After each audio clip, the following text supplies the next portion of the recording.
A young, earnest private in the Arkansas National Guard prepares for the big day, his inspection. Hello, welcome to the Mighty Pen Podcast. I'm David L. Robbins, your host and founder of the Mighty Pen Project, a free writing program for veterans and their families in partnership with the Virginia War Memorial Foundation here in Richmond, Virginia. At the Mighty Pen, we've had a lot of men and women veteran writers who had front row seats to history, and in many cases were on the front lines of making that history. Dale Hanks was one of our writers who you'd never know his role in our country's saga unless you asked him, or unless he wrote about it. In September 1957, the Arkansas National Guard was called out to escort 9 African American students enrolled at formerly all-white Central High School in Little Rock. These students' attendance was a test of Brown v. Board of Education, the landmark 1954 Supreme Court ruling declaring segregation in public schools a violation of the Constitution.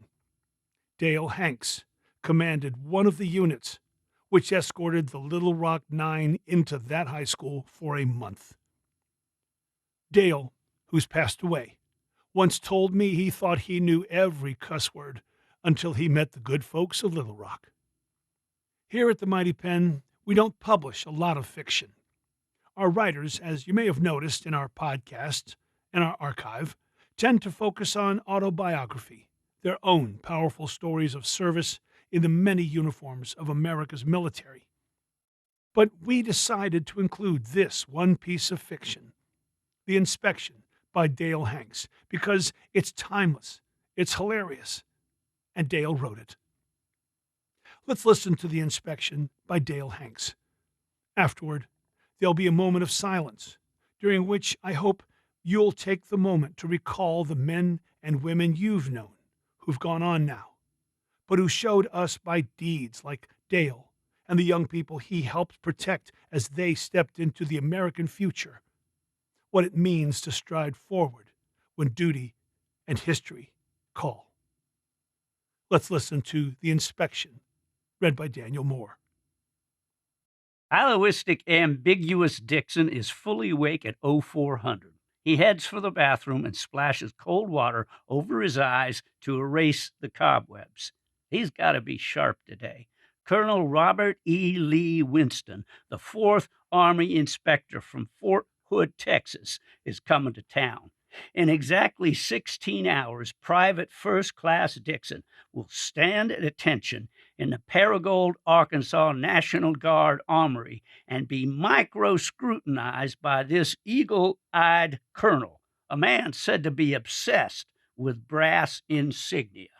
The full-length mirror on the bathroom door challenges Dixon to show Colonel Winston how a sharp soldier wears his brass. He dresses in his high-starch Class A khaki uniform and stands at attention in front of the mirror. Are the pieces precisely in the right places? Are they shined to a high gloss? Does his belt buckle sparkle? Do his combat boots need more spit and shine? The mirror reflects the perfect uniform. He turns left and right for profile views. Looking good. Using a hand mirror, he turns his back to make sure the creases in his trousers and blouse are neat and crisp. Looking good. Looking damn good. He removes his National Guard uniform and gently returns it to the bedroom closet. Back in his skivvies, Dixon puts on a pot of coffee and rips the cover from a package of donuts. The coffee is strong and hot, but the donuts are tough as cardboard and about as tasty. Don't matter, he mumbles. My appetite ain't so good anyway. He tosses the donuts and stands slurping his coffee at the kitchen sink. He looks out the window, waiting for daybreak. He sways his coffee cup gently back and forth over the sink, singing Love Me Tender, real soft, like Elvis. His shiny brass can match up with Elvis's sparkling outfits anytime. Yep, looking good. Right in the middle of Elvis's song, Dixon's eyes widen as he blurts out, "Oh my God, the Colonel's gonna ask me questions too. Hell, I forgot about that. How could I forget that? He's bound to ask us medics about first aid. Not to worry, I got that one covered. Stop the bleeding, protect the wound, treat for shock. Lordy, I hope he asks me that one. Damn, ain't no telling what he's going to ask me.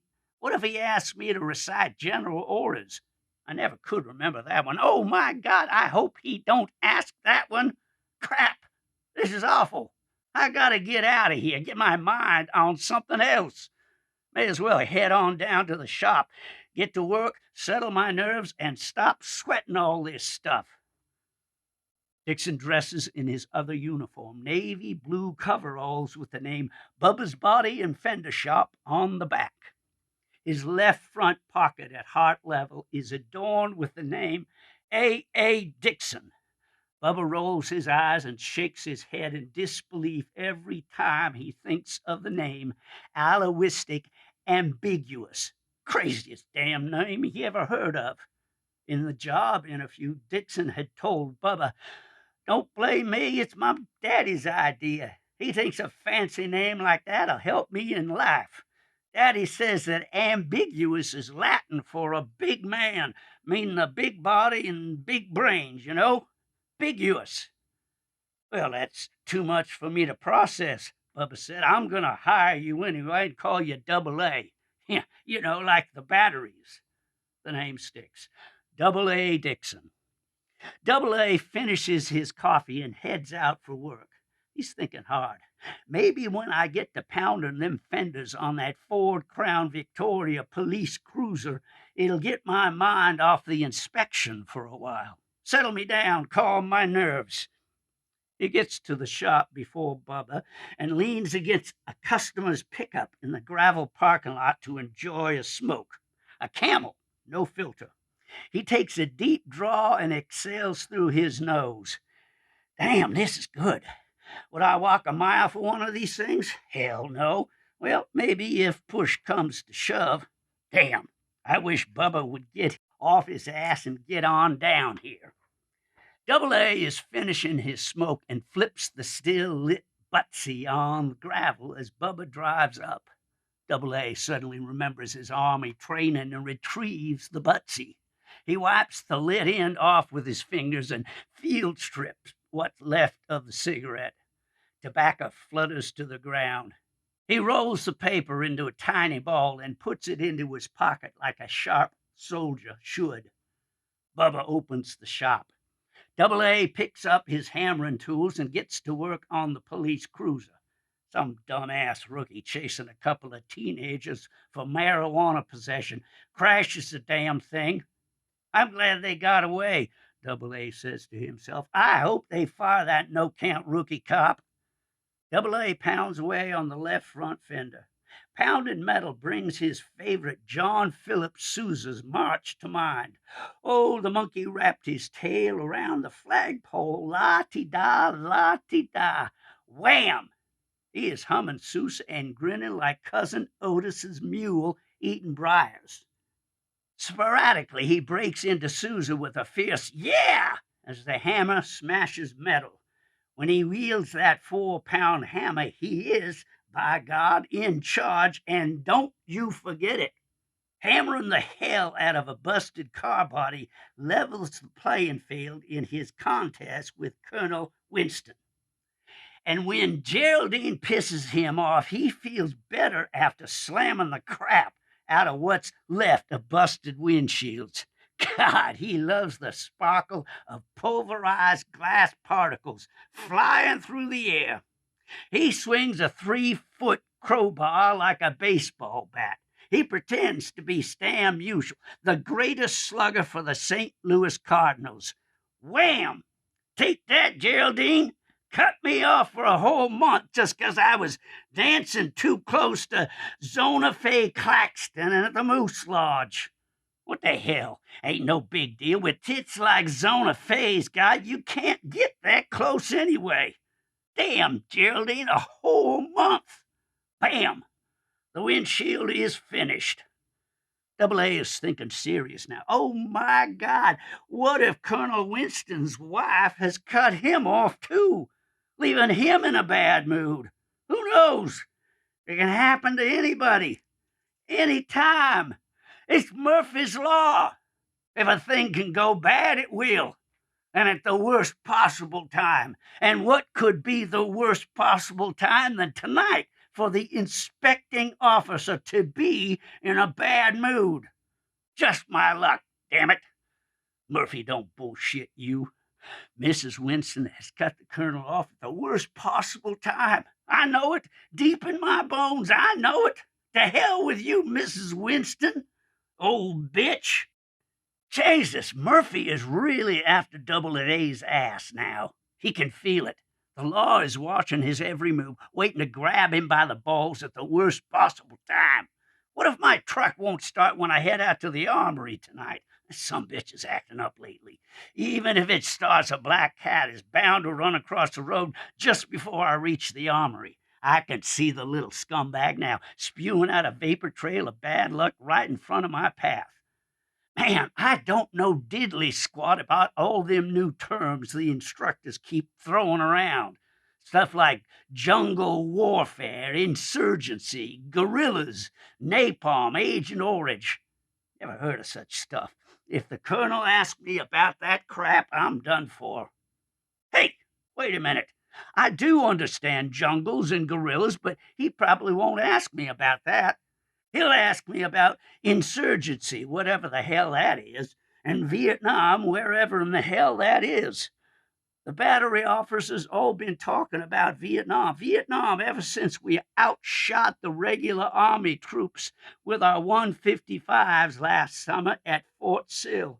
They say we're on the Pentagon's short list for deployment to Vietnam. God, if the colonel asks me about where Vietnam is, all I can say is, sir, I ain't got a clue, but I have heard of it. Oh my God, I've lost weight worrying. My cartridge belt is going to be so loose it'll hang down over my hips like John Wayne's holster. I ain't going to have time to tighten it up either. The first sergeant is going to be pissed. I can see his beady eyes staring a hole clean through me. I shouldn't have waited until now to tighten up the belt. Maybe I can slip by the armory on the way home and take care of that little detail. Yo, Bubba, says Double A, I need to take the afternoon off. We got inspection tonight at the armory, and I ain't quite ready. I'm getting worried. Double A, you've been thinking too much, says Bubba. Folks what don't think too good ought not to think too much. Your mind's been dwelling too much on negatives.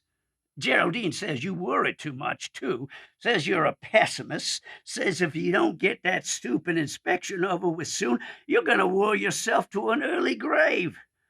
Double A says, what the hell does she know about worry? She ain't never been inspected, ain't never had a single worry in her life. She don't worry about nothing 'cause she thinks she owns the world. Double A heads out for his one-bedroom cinder-block house past the armory. The armory is locked. A sign says it'll reopen at 1800 hours. Damn it! Now I ain't gonna have time to fix the cartridge belt. He leaves the armory headed for home. His belly is churning. He hopes there are some Tums in the medicine cabinet.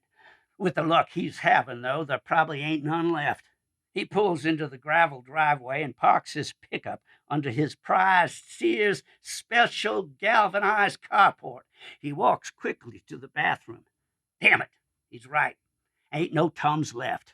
Murphy's Law is running rampant. Maybe he can make do, stir some baking soda in a glass of water. Double A is still 3 jittery hours from reporting to the armory. He goes to the living room and selects a cue stick from the wall. The cue stick's shelf and a pool table, the only items in the room, is another thing that pisses Geraldine off. Ain't no place to sit. He knocks a few balls around. This seems to help his gut. He leans over the pool table and stretches his arms straight out on the smooth surface to test his innards. He gently pushes his midriff against the side of the table for a belly check. No discomfort. Guts better. Uh-oh. The 8-ball is staring him straight in the eye. There ain't no doubt about it. He is flat out behind number 8. Damn. Murphy has picked one hell of a day for his rampage. Double A puts the cue stick up and twirls the 8-ball into a side pocket. May as well get my uniform on now. He heads for the bedroom closet and gently removes his spotless Class A uniform. He carefully dresses, making sure not to bend his knees and run the risk of stretching his trousers crease. He stands in front of the full-length mirror for a final check. Looking good. A soldier this sharp deserves to be a corporal. Double A scowls at the thought of Murphy's 8-ball warning. Never should have picked up that cue stick in the first place. He swings down a Pabst Blue Ribbon long neck to settle his nerves. He is fully dressed and ready to meet his fate at the armory. He heads out the door to his pickup and takes off for the armory. Oh my God, he thinks, I shouldn't have had that beer. What if I need to pee while standing in ranks? What if I can't hold it and pee all over myself? Even worse, what if I fart while bringing my rifle to port arms? I done it twice before, just practicing. Oh my, oh crap, what'll Colonel Winston say then? Probably slap me like General Patton and rip off my stripe. Double A drives to the armory in misery and checks in with the first sergeant to collect his M1 and cartridge belt. He mills about with other troops and tightens his cartridge belt. He goes over and over in his mind some of the questions Colonel Winston might ask. First aid, general orders, insurgency, Vietnam, napalm, jungles, guerrillas. It's all making him dizzy. Oh my God, what if I get my thumb caught in the breech when I open the bolt? I've done it before. Got me an M1 thumb out of it. Swelling last 3 days. Crap. Oh Lord, what if I drop my rifle when the colonel hands it back to me? Jesus, this is too much. Let's get this show on the road and get it over with. The first sergeant leaves the battery commander's office and takes charge. Fall in! Double A takes his place in ranks with the 3rd platoon. Damn, he thinks, this is worse than waiting for a root canal. What with Colonel Winston being in a bad mood and all, he's sure to be after my ass. Double A cuts his eyes towards the 2nd platoon for a glimpse of the inspected party. Oh my God, there's 4 of them. Colonel Winston, Lieutenant Colonel Burkett, battalion commander, Captain Baxter, battery commander, and Captain Hanks, S2 on the battalion commander's staff. Oh, Lordy, here they come. Now they're beginning to assess the shortcomings of my platoon. The inspecting party slowly works its way through the ranks. Double A is in the last squad, rear row. He can see Winston, but the colonel talks so softly he can't hear the questions. Damn, he wonders, what the hell is he asking? Holy shit, here he is. Double A's time has come. You couldn't penetrate his behind with a greased 10-penny nail and a ball-peen hammer. Just one more soldier, and he will be face to face with Colonel Winston. Colonel Winston moves smartly to his right and confronts Double A. Double A brings his rifle to port arms smartly and opens the bolt with authority. Hey, looking good. Didn't catch my thumb in the breech. They both look each other over. Hey, Colonel Winston might be over his bad mood. He actually looks like a nice old guy, about 50, trim, tanned, pleasant face, square jaw, hair and mustache, a nice shade of silver. Puts Double A in mind of the kindly father on a TV sitcom. Double A's tight sphincter relaxes. Colonel Winston snatches Double A's rifle and casually examines the barrel. In a quiet voice, he says, "Soldier, have you ever heard the term insurgency?" "Yes, sir." Still examining Double A's rifle, the colonel says, "Soldier, have you ever heard the term guerrilla?" Double A's sphincter is fully relaxed now. He's got that one down pat. He is confident now that, like Elvis, Murphy has left the building. "Yes, sir," says Double A. "Soldier, what is a guerrilla?" "It's a beast, sir. They live in jungles." Colonel Winston cocks his head sideways and leans slightly forward toward Double A. Come again, soldier? Double A senses that the colonel has a hearing problem, so he turns up the volume. His loud explanation reverberates through the deathly still building, bouncing from wall to wall and from the ceiling to the floor. It's a beast, sir. Got long, hairy arms that reach down below his knees, pounds his big, hairy chest with both hands, jumps up and down and grunts, ooh, ooh, ooh, like this. Double A acts out these movements, hopping up and down a couple of times to make sure the colonel understands the nature of the beast. Colonel Winston says, "Oh, I see." The colonel hands Double A's rifle back to him and slowly turns his vacant eyes toward Lieutenant Colonel Burkett. Colonel Burkett turns his empty stare toward Captain Baxter. Baxter slowly turns his blank face to Captain Hanks. Captain Hanks slowly turns his puzzled face and sees 100 soldiers standing at ease with white-knuckle grips on their rifles. Their mouths are twisted in all kinds of odd shapes. Some are rolling their eyes and grimacing at the ceiling. Other eyes are tightly shut while their drooping heads gently sway from side to side. Still other eyes are producing giant tears tumbling down their owners' cheeks. Many of the troop's soldiers are vibrating like a worn-out washing machine. Some are gritting their teeth so hard you can almost hear it. A peculiar energy builds up pressure that is dangerously close to exploding. An eerie silence fills the armory like the calm before a storm. Agonizing tension gripping the troops is at the breaking point. Pandemonium lurks darkly beneath the surface, like a gentleman's control over a gas buildup in polite company.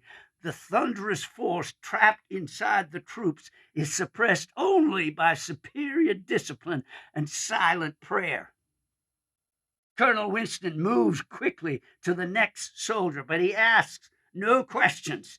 He pauses briefly, taking the man's rifle, makes a cursory examination of the piece, and continues the same rapid procedure for the remaining 8 soldiers in the battery. The inspection in ranks is finished.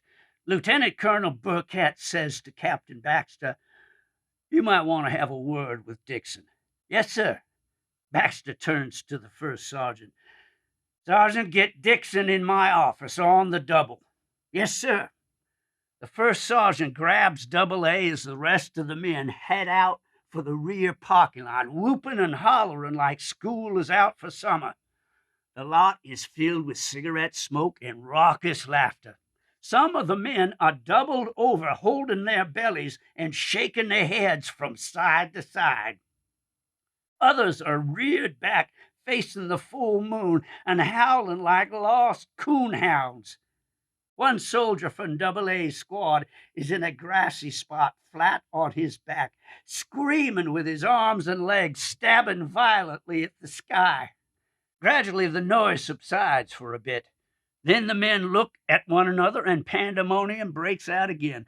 Double A's description of the enemy in the jungles of Vietnam is too rich to let go. While bedlam is reigning outside, Double A reports to the battery commander.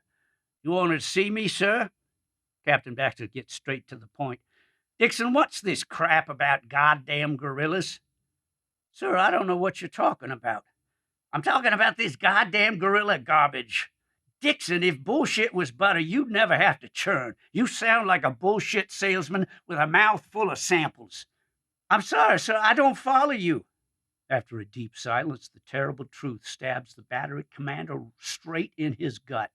Dixon is absolutely serious. Captain Baxter shudders and slumps in his chair. He rolls his eyes toward the ceiling, pleading in a faint whimper, "Why me, oh Lord, why me?" Quickly recovering his composure, Baxter speaks in a soft, apologetic voice. "Well, Double A, never mind. I'll get the first sergeant to discuss it with you later. You are dismissed." "Yes, sir." Double A snaps a sharp salute and heads out for some beers and barbecue at the Dixie Pig. Geraldine is waiting at the bar, sipping a Bud draft and softly humming, "Everybody's somebody's fool." Double A glides into the pig with arms outstretched towards Geraldine, his feet lightly spinning like Fred Astaire teasing Ginger Rogers with a soft shoe routine. The dance ends with a flourish at Geraldine's bar stool. He takes a deep, exaggerated bow. She rolls her eyes and exhales a cloud of Marlboro smoke toward the ceiling. "Well, soldier boy, how'd it go?" "I tell you what, sweet thing, your lover boy was some kind of sharp tonight. I can see them corporal stripes a coming. He couldn't help but admire my shiny brass, and I answered every question he asked. I was a 10 tonight, little darling. You ought to give old Double A at least 2 weeks credit for that."